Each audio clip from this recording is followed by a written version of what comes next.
देखिए, लोकसभा चुनाव के उपरांत पूरे हरियाणा में हमारे सीएलपी लीडर, हमारे माननीय नेता चौधरी भूपेंद्र सिंह हुड्डा जी और हमारे अध्यक्ष चौधरी उदयभान जी, पूरे हरियाणा का जो हमने लोकसभा में बहुत अच्छी विजय प्राप्त की, 5 सीटें जिसमें हमारी पार्टी ने जीती और 5 बहुत कम मार्जिन से, पिछली बार से अगर आप कंपेयर करेंगे तो बहुत कम मार्जिन से हमारे उम्मीदवार रह गए। और विधानसभा के हिसाब से अगर गिनती करें तो लगभग 50 सीटों पर हमारी विजय प्राप्त हुई है। तो उसके लिए धन्यवादी दौरे हमारे दोनों नेता मिल करके हर जिले में कर रहे हैं। उसी धन्यवादी सम्मेलन के लिए 7 तारीख को जीएनएच गार्डन में जो कन्वेंशन सेंटर है सोहना रोड के ऊपर, वो हमारा 7 तारीख को साय 3 बजे, लगभग 2 बजे के करीब का समय है, लेकिन 2 से हो सकता है और 15-20 मिनट ऊपर हो जाए, तो 2 बजे का समय है, उसमें हमारा प्रोग्राम है। उसके लिए आज हमने जिले की मीटिंग बुलाई थी, सभी साथियों को बुलाया था उसकी तैयारियों की जायजा लेने के लिए। क्या कुछ आदेश दिए गए कार्यकर्ताओं को इसके लिए? बस अब विधानसभा के लिए तैयारियां शुरू हो गई हैं। ये तो हालांकि धन्यवादी दौरा है, लेकिन ये भी एक प्रारंभिक चरण है विधानसभा की तैयारियों का। हम तो हालांकि लोकसभा के साथ भी हुड्डा साहब ने कहा था कि हम तैयार हैं चुनाव लड़ने के लिए, लेकिन अब तो समय आ ही गया है। अक्टूबर में तो ड्यू है ही, 3 नवंबर को गठन होना जरूरी। अच्छा, लोकसभा चुनाव के लिए पहले सर्वे किया गया था उम्मीदवारों के लिए, क्या विधानसभा चुनावों के लिए सर्वे शुरू हो गया है उम्मीदवारों के लिए? सर्वे ऑलरेडी चल रहा है, मतलब ये गुप्त प्रक्रिया है, इसमें किसी को पता नहीं लगता है। जैसे आप लोग मीडिया वाले भी अपने लेवल पे सर्वे कराते हैं तो किसी को नहीं पता लगता है, इसी तरह से पार्टी की जो प्रक्रिया है सर्वे की, वो किसी को अगर पता लग गई तो फिर सर्वे क्या हुआ। तो गुप्त रूप से सर्वे चल रहे हैं और 2-3 सर्वे पार्टी अलग अलग कराती है, जिससे एक सर्वे में कोई हो सकता है कुछ गलतफहमी रह जाए, कुछ रह जाए, तो इसलिए कई सर्वे होंगे और वो सर्वे चल रहे हैं। कितने उम्मीदवार हैं चारों विधानसभाओं में? अभी हम प्रक्रिया प्रारंभ कर रहे हैं। अभी कल अध्यक्ष जी से बात हुई थी। वैसे तो एक एप्लीकेशन तो नॉर्मली मिलने के लिए खाली, वो तो हमारे प्रभारी जी ने निकाल दी है 3 जोन में बांट करके, लेकिन जो ऑफिशियल हमारी एक एप्लीकेशन मांगी जाएगी 1-2 दिन में हम खोलने वाले हैं और जल्दी ही उसकी सूचना हम मीडिया के माध्यम से चंडीगढ़ से देंगे। अच्छा, 26 जून को राहुल गांधी ने महाराष्ट्र के हालांकि गुटबाजी पे बात कर रहे थे कि जो गुटबाजी में संलिप्त नेता है उनको दीवार के नाम पे, क्या कुछ लिस्ट बनाई है हरियाणा के लिए? अंदर क्या हुआ मुझे तो पता नहीं है, छब्बीस आपको ज्यादा पता होगा। वहाँ पे नहीं, वो आप महाराष्ट्र की बात कर रहे हैं ना, महाराष्ट्र की हरियाणा में भी ऐसे लोगों गुटबाजी को लेकर जो चरम सीमा पर रहती है। नहीं, गुटबाजी नहीं है ये तो, ना गुटबाजी अब तो मोदी जी का प्रभाव छोड़ दो जनाब, अब तो मीडिया के ऊपर दबाव मुझे समझ लगता है खत्म हो जाना चाहिए। गुटबाजी नहीं है, हमारे मनभेद हो सकते, मतभेद नहीं है। मत हमारा सबका कांग्रेस के साथ है। हर व्यक्ति, हर आदमी अपनी तरीके से कांग्रेस पार्टी को अपने अपनी जगह रह करके मजबूत कर रहा है, तो आप उसको गुटबाजी का नाम दें, ये आपकी उपज है। लेकिन हमारी इसको कंपटीशन कहते हैं और हमारी पार्टी में तो स्वस्थ परंपरा है। आप बीजेपी में मोदी जी के खिलाफ किसी से बुलवा के दिखाओ ना।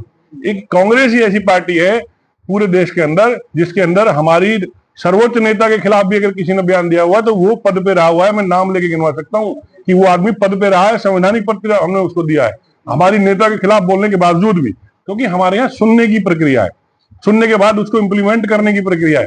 राहुल जी ने एक स्वच्छ लोकतंत्र दिया है पार्टी के अंदर। यूथ कांग्रेस में तो चुनाव भी कराए, हालांकि वो अभी प्रोसेस चालू है, लेकिन वो बड़ी कांग्रेस में जरूर हमारे संविधान में लिखा हुआ है कि आम सहमति से हम चुनाव करते हैं, लेकिन हमने एक स्वतंत्र स्वस्थ लोकतंत्र अपनी पार्टी के अंदर दिया है जो आगे भी जारी रहेगा।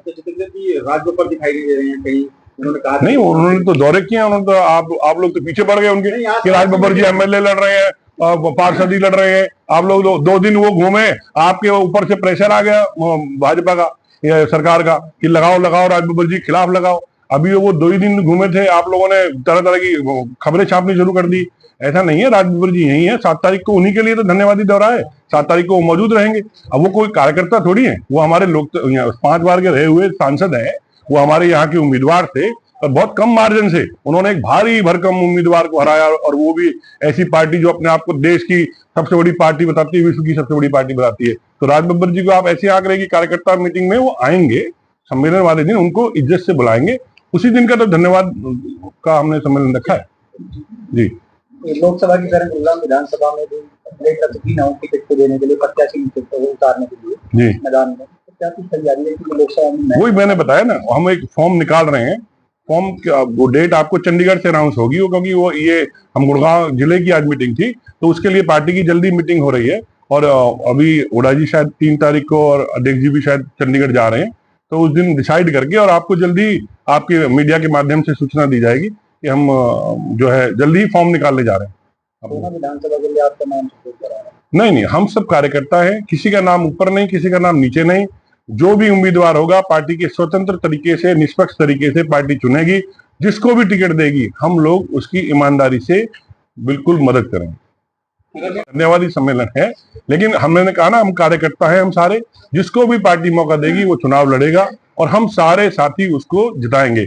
राज बब्बर जी की कल्पना की थी आप लोगों ने, बाहर से आए, हम सारे साथियों ने चुनाव संभाला और ऐसे भारी भरकम जो अपने आप को महामहिम बताया करते थे, जो अपने आप को यहाँ का किंग बताया करते थे, जिनके 100 बूथ और 100 यूथ 100 बूथ, पता क्या क्या बातें, मैं कितनी बातें बनाऊं।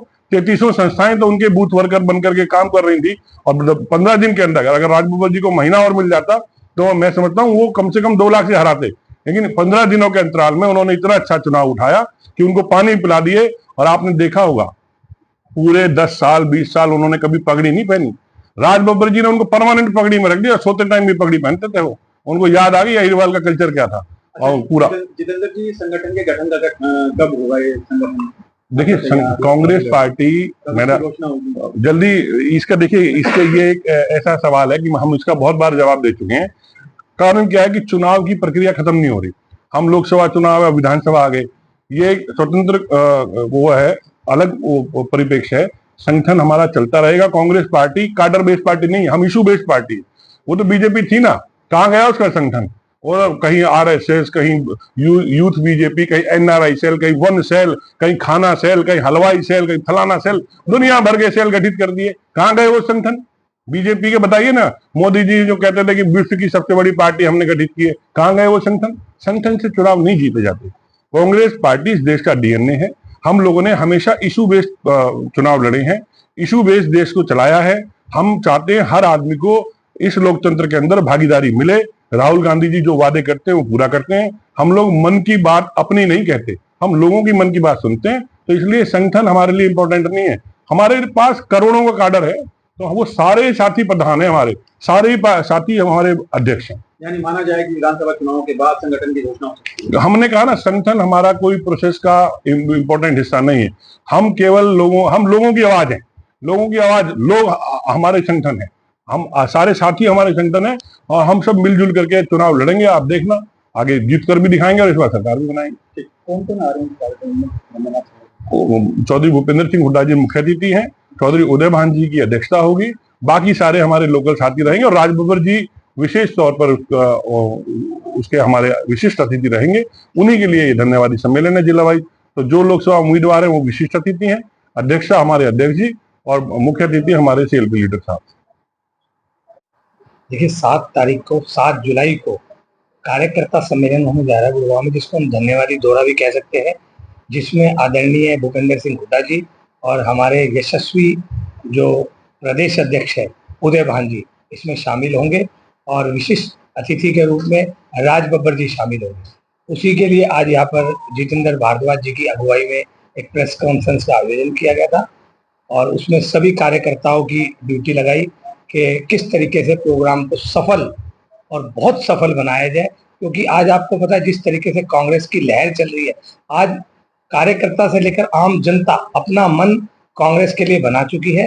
जिस तरीके से सरकार की आज नीतियां चल रही है, आज एक एक दिन काटना बीजेपी सरकार में मुश्किल है और कांग्रेस की तरफ आज लोग टकटकी लगाकर देख रहे हैं। ये कार्यकर्ता सम्मेलन एक ऐतिहासिक सम्मेलन होने का काम करेगा। आगामी 7 जुलाई को मैं आपके माध्यम से सभी को इसका न्योता भी देता हूं कि आप लोग उसमें शामिल हो और हमारे यशस्वी जो आने वाले मुख्यमंत्री हैं भूपेंद्र सिंह हुड्डा जी और उदय भान जी के विचार सुने, तो आप सभी लोग उसमें अवश्य शामिल हो।